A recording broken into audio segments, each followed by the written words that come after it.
आज हम नरोत्तम दास जी रचित सुदामा चरित इस कविता का अध्ययन करने जा रहे हैं।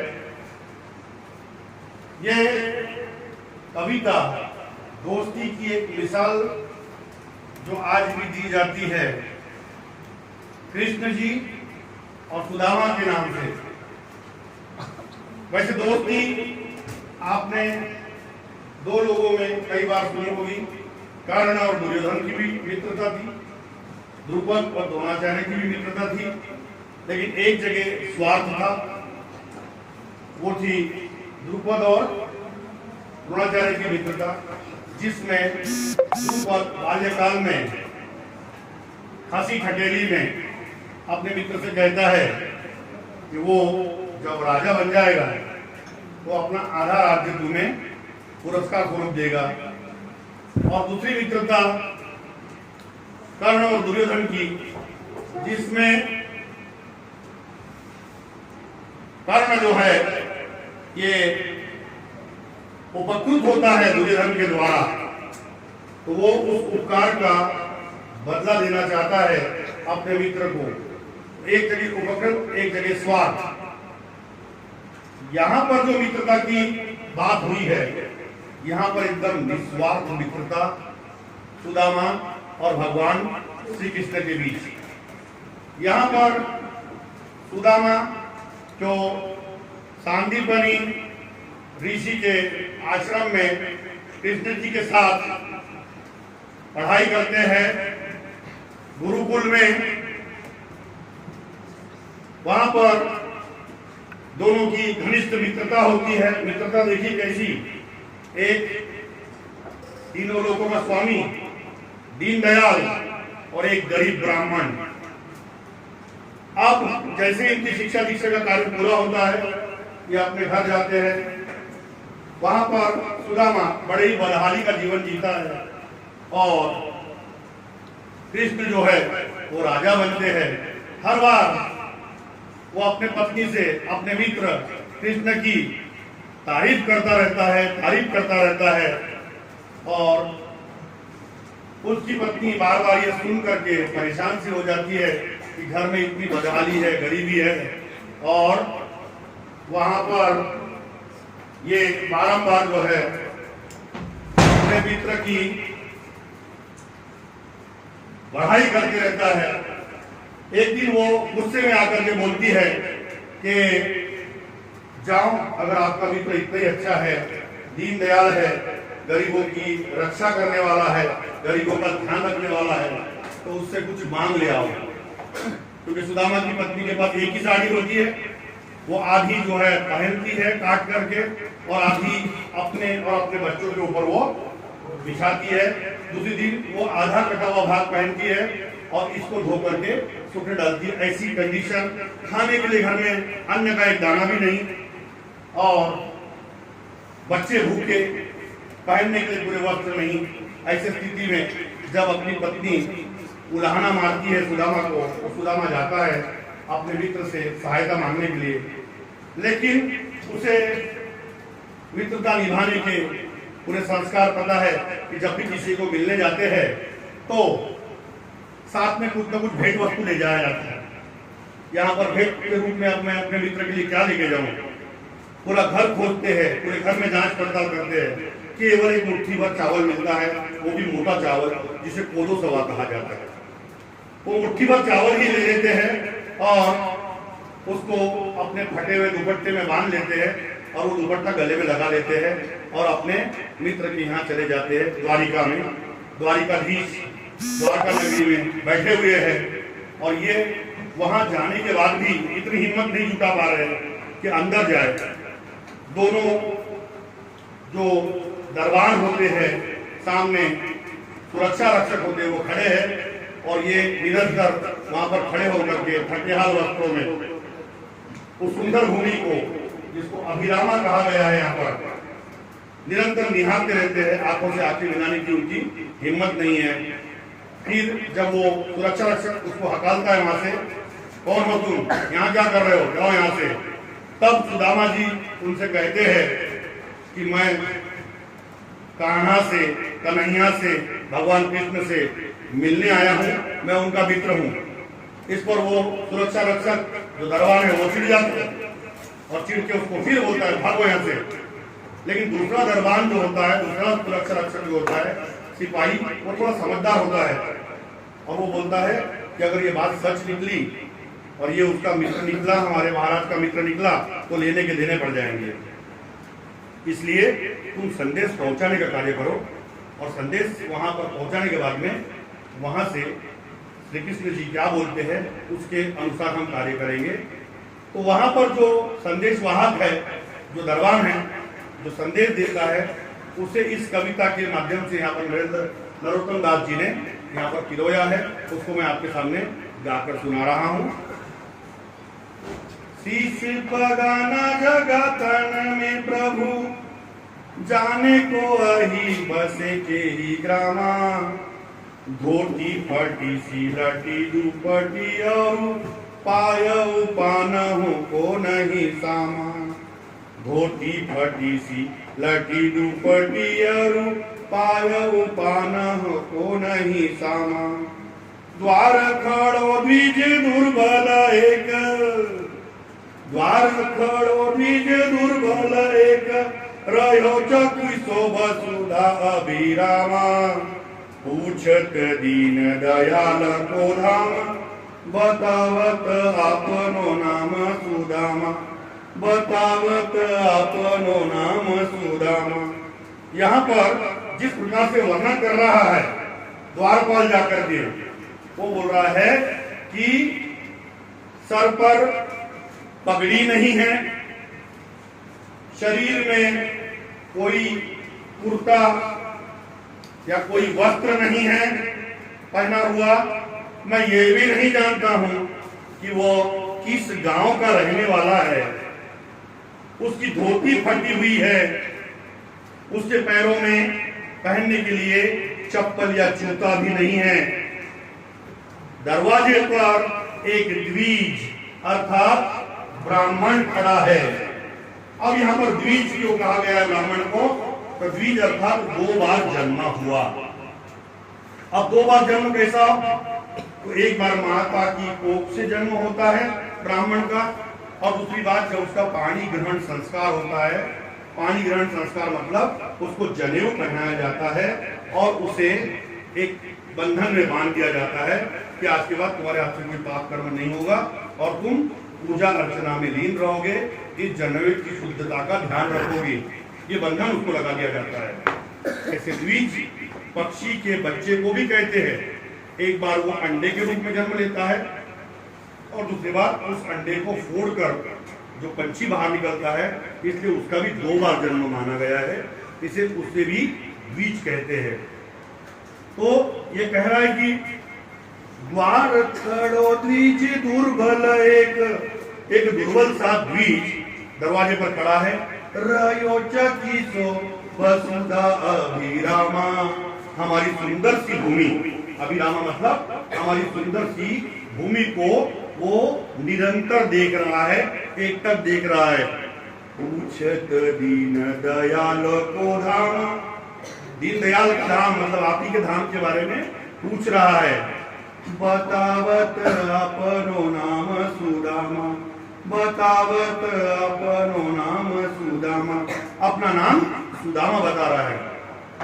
जैसे ही श्री कृष्ण द्वारपाल के मुंह से सुदामा का नाम सुनते हैं, वो जोर से उसको डांट लगा देते हैं कि तुमने इतने देर से मुझे ये क्यों नहीं कहा कि द्वार पर सुदामा पांडे खड़ा है। तुम मुझे इतना स्पष्टीकरण, इतना विश्लेषण क्यों दे रहे थे? और जैसी नाम सुना प्रभु ने अपने मित्र सुदामा का, वो चप्पल भी नहीं, पैर में जूता भी नहीं, अपना अंगूठा जो होता है वो भी नहीं, सर पे मुकुट नहीं, वैसे ही द्वार की तरफ भागते हुए चले गए। वहां जाकर के द्विज ब्राह्मण जिसको उचित सत्कार दिया जाता है, उसके पैर छुए, मित्र के पैर छुए और उसे गले से लगा लिया। ये सब मंजर देख करके राधा रानी परेशान, मंत्रीगण परेशान, सब श्री कृष्ण के पीछे दौड़ पड़े और उधर से क्या देख रहे हैं कि श्री कृष्ण अपने मित्र के गले में हाथ डाल करके उसको सहारा दे करके लेकर आ रहे हैं और उसको ला करके अपने सिंहासन पर बिठा दिया और खुद उसके चरणों में बैठ गए और दास से कहा कि जाओ एक परात ले आओ, एक कठोता ले आओ और थोड़ा पानी ले आओ, ठीक है, क्योंकि ब्राह्मण के पद प्रक्षालन किए जाते हैं, उचित सत्कार देने के लिए उसके पैरों को धोया जाता है।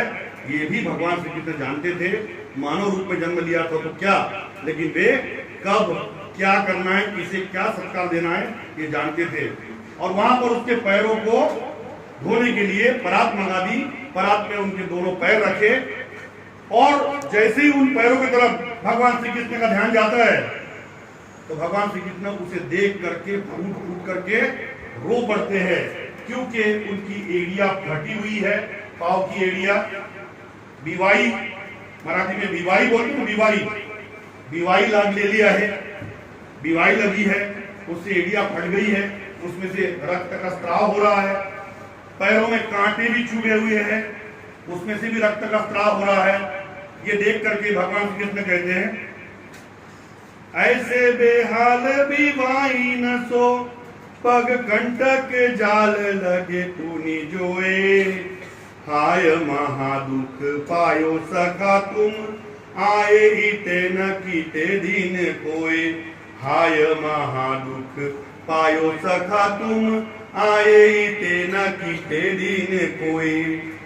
उसके हाल को देखकर, उसकी बीवाई फटे पैरों को देख करके प्रभु भगवान श्री कृष्ण उसके पैर से कांटे निकाल रहे हैं और रोए जा रहे हैं, उनके पैरों को सहला रहे हैं और रोए जा रहे हैं और अपने मित्र से कहते हैं कि इतना दुख है मेरे मित्र तुमने भोगा, तुम इतने दिन मेरे पास क्यों नहीं आए, तुम कहां खो गए थे मित्र। गुरुकुल की शिक्षा दीक्षा समाप्त होने के बाद देखी सुदामा की दीन दशा, करुणा करी के करुणा दीदी रोए, पानी परात को हाथ छुओ नहीं, नैनन के जल से पग धोए, ऐसे बेहाल बीवाई न सो पग, कंटक जाल पूनी पूनी जोए, कंटक जाल पूनी पूनी जोए। यहाँ पर जो है भगवान श्री कृष्ण को लग रहा है कि वो लाए हुए पानी में से लोटा भर के जल लेकर के अपने मित्र के पैर धो रहे हैं, लेकिन वो इतना रोए इतना रोए इतना रोए कि उनकी आंखों में से जो अश्रु की धाराएं बह रही थी उसी से सुदामा के पग धुल गए पूरे के पूरे, उन्हें समझ में भी नहीं आया। अब यहाँ पर थोड़ी सी हंसी ठेठेली भगवान श्री कृष्ण करते हैं, मित्र का मजाक उड़ाते हैं और वो बोलते हैं, कछु भाभी हमको दियो सो तुम काहे न दे, चापी पोटरी काख में रहे कहो कि ही हेतु, तुम अपने कांख में जो तुमने यहाँ पर पोटरी दबा के रखी है वो तुम क्यों मुझसे छुपा रहे हो, क्यों मुझे नहीं दे रहे हो, भाभी ने जरूर कुछ न कुछ दिया है। इस पर सुदामा और लज्जित हो जाते हैं और छुपाने का प्रयास करते हैं और कृष्ण बार बार बढ़ करके उसे छीनने का प्रयास करते हैं। अब कृष्ण जो है उनको बचपन की याद दिलाते हैं कि सुदामा बचपन में भी इसी प्रकार का कार्य करते थे। जब जंगल में लकड़ियां काटने का काम दिया जाता था गुरु माता के द्वारा, या कंदमूल फल इकट्ठा करने का काम दिया जाता था, तो उस समय 2 मुट्ठी चना गुरु माता देती थी, एक भगवान श्री कृष्ण का और एक सुदामा का। लेकिन सुदामा जो थे इतने पेटू थे कि उनका एक मुट्ठी चने में कुछ भी नहीं होता था। तो उनको लगता था कि अगर कृष्ण को अगर मैं ना बताऊं तो कोई फर्क नहीं पड़ेगा और मैं अपना पेट भर के खा लूंगा। यह भी एक कारण था कि सुदामा दरिद्री की अवस्था में थे, क्योंकि भगवान से उसने छल किया था। ठीक है, तो यहाँ पर याद दिलाते भगवान जी, आगे चना गुरु मातु दएते, लय तुम चाबी हमें नहीं दीने, श्याम कहो मुस्काय सुदामा सो, चोरी की बान में हौ जो प्रवीण। गुरु माता जो चना देती थी तुम अकेले ही उसको चबा लेते थे, हमें नहीं देते थे, और श्याम सुंदर भगवान श्री कृष्ण यहाँ पर मुस्कुरा कर कह रहे हैं कि चोरी की बान में हो जो प्रवीण, तुम चोरी करने की बात में प्रवीणता हासिल किए हुए हो। कोठरी काठ में चापी रहे तुम, खोलत नाही सुधारस बीने। कोठरी को तुम काठ में दबा के रख रहे हो और अमृत में भरे हुए, अमृत में डुबाए हुए, अमृत में पूरी तरह से सिक्त किए हुए वो सुधारस आप उसको क्यों नहीं खोल रहे हैं। पाछी की बानी अजो न तजो तुम, तैसे ही भाभी के तंदूल कीने। पिछली बात तुम अभी तक भूले नहीं हो, जैसा तुम बचपन में करते थे, बाल्यकाल में करते थे, वैसे ही तुम अभी भाभी के चावल के साथ में भी कर रहे हो और उसे छुपा रहे हो। और वो अमृत तिल जो चावल है, तंदूल मतलब चावल, वो तुम मुझे अभी भी नहीं दे रहे हो।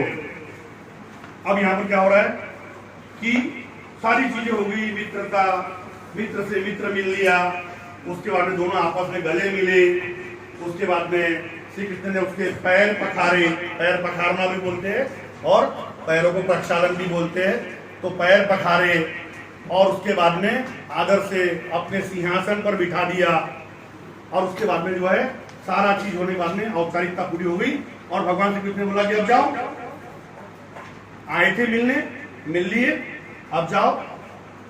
अब ये शर्मिंदा होकर के वहां से सुदामा जा रहे हैं।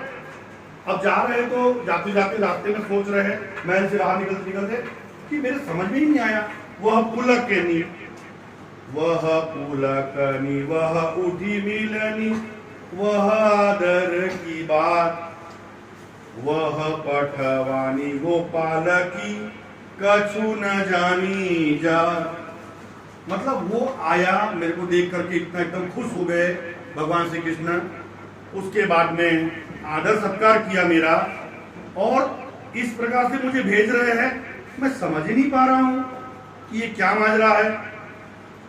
अब यहाँ पर जो है सुदामा को गुस्सा आ जाता है थोड़ा सा, और वो क्या बोल रहे हैं, घर घर कर ओढ़त फिरे तनक दही के काज।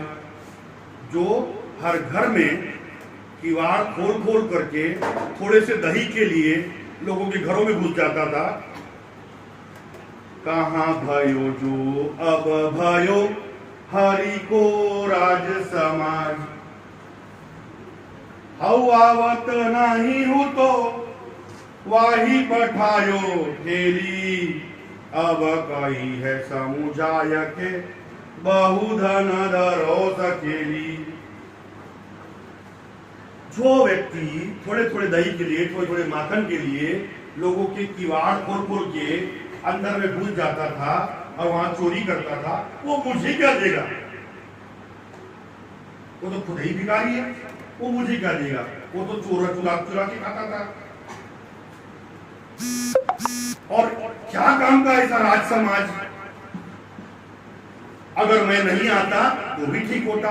हाउ आवत नहीं हूं तो जैसा मैं आया वैसे ही मुझे इन्होंने वापस भेज दिया और समझा रहे हैं कि इतने दिन से क्यों नहीं आए, मेरे पास देखो कितना धन भरा हुआ है ना।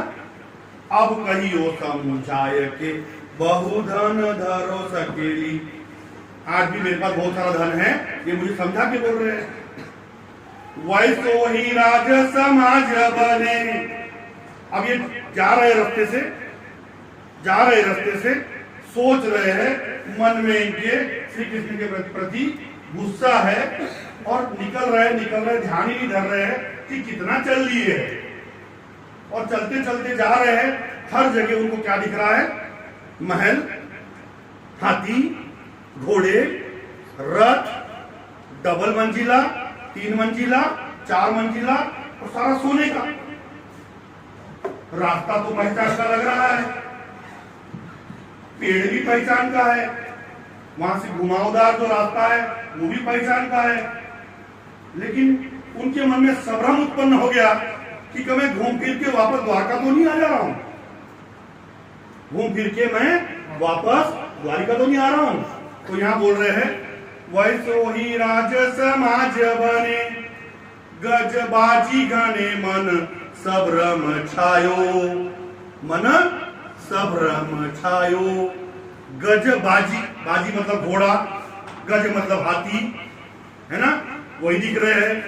मन सभ्रम छायो, कह दो परियो कहूँ मार्ग भूली, कह दो परियो कहूँ मार्ग भूली, मार्ग भूल गया। कि फैरी के मैं अब द्वारिका आयो, कह फैरी के मैं अब द्वारिका आयो। ऐसा लग रहा है कि मैं घूम फिर के वापस द्वारिका में आ रहा हूं।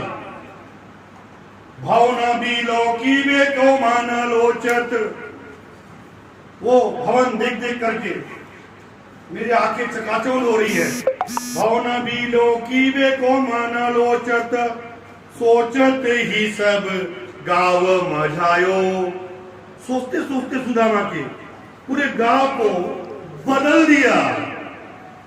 पूरे गांव में जहां झोपड़ियां थी वहां पर बड़े बड़े महल खड़े कर दिए, सोने के महल, अटारिया, गुंबद वाले महल। महलों के सामने घोड़े, हाथी, दास दासिया, सेवक। तो यहाँ क्या बोल रहे वो? भवन बिलोकी वे के मन लोचत, सोचत ही सब गाव मझायो। पूछत पांडे फिरे सब सो। पांडे कौन? फिर से एक बार, पांडे कौन? सुदामा पांडे का, सुदामा पांडे ही पता पूछ रहा है गांव के किसी व्यक्ति से। भैया सुनिए, हाँ बोलो। यहां पर मैं जानता हूं यही पेड़ था, यहीं से घुमावदार रास्ता था, यहाँ पर सुदामा पांडे की झोपड़ी हुआ करती थी, वो कहाँ है? और वो बंदा क्या बोल रहा है? अरे भाई तू सुदामा पांडे के चक्कर में कहाँ पड़ा है? मैं खुद अपना घर खोज रहा हूं, मुझे मेरा ही घर नहीं मिल रहा है। मतलब अकेले सुदामा पांडे के लिए, अपने मित्र के लिए, अकेले अपने मित्र को न देते हुए पूरे गांव को ही सोने के महल में, अटारियों में, बंगलों में, 2 मंजिला, 3 मंजिलिया, हाथी, घोड़े, सेवक, सोना, हीरे, मोती पूरे गांव में बांट दिया भगवान श्री कृष्ण ने, केवल मित्र के खातिर।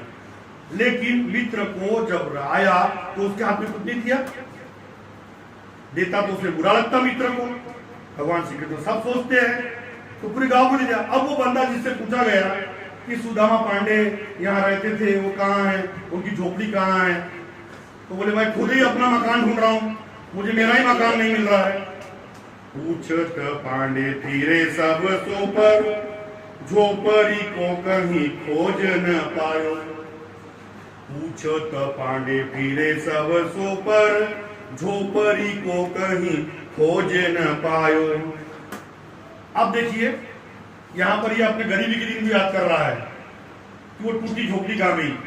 कह वह टूटी सी छानी हती, कह कंचन के अब धाम सुहावत। कहाँ तो टूटी फूटी झोपड़ी थी, कंचन मतलब सोना, कहाँ तो कंचन के अब धाम, महल सुहावने लग रहे हैं। कह पग में पनही न हती, कहाँ तो पैरों में पहनने के लिए चप्पल या जूता नहीं था। कहल गजराज उठाड़े माव, और उसी स्थान पर अब क्या है? गजराज, हाथी, महावत के साथ दरवाजे पर खड़ा है। अब याद करता है पुराने दिन। और भूमि कठोर पे रात कटे, कह कोमल सेज पे नींद न आवत। पहले कठोर भूमि थी, तब नींद नहीं आती थी, बिछाने के लिए कुछ नहीं होता था। और अब मेरे पास कोमल सेज है, मखमल का गद्दा है, तब भी मुझे नींद नहीं आ रही। ठीक है, दोनों स्थिति समान है।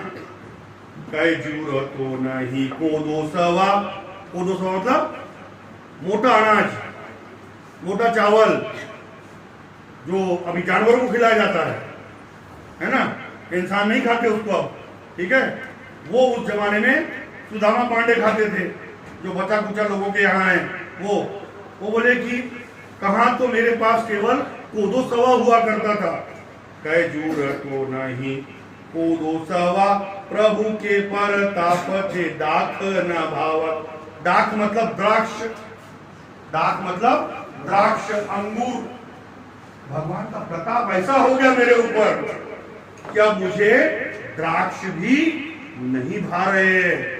तो यहाँ पर इस प्रकार से सुदामा और कृष्ण की मित्रता का वर्णन किया है। कृष्ण ने सुदामा को परोक्ष रूप से कुछ न देते हुए अपरोक्ष रूप से उसे ही नहीं, उस सुदामा पांडे की पूरे गांव को मंजा दिया। कैसी लगी आपको ये कविता? बहुत अच्छी। समझाने की आवश्यकता है पुनः? फिर भी आप अपनी जो दिक्कत है मेरे पास ले आ सकते हैं, मैं हूं ही उसके लिए, मैं आपको उसको बताऊंगा पुनः एक बार। ठीक है, धन्यवाद। तब तक के लिए नमस्कार।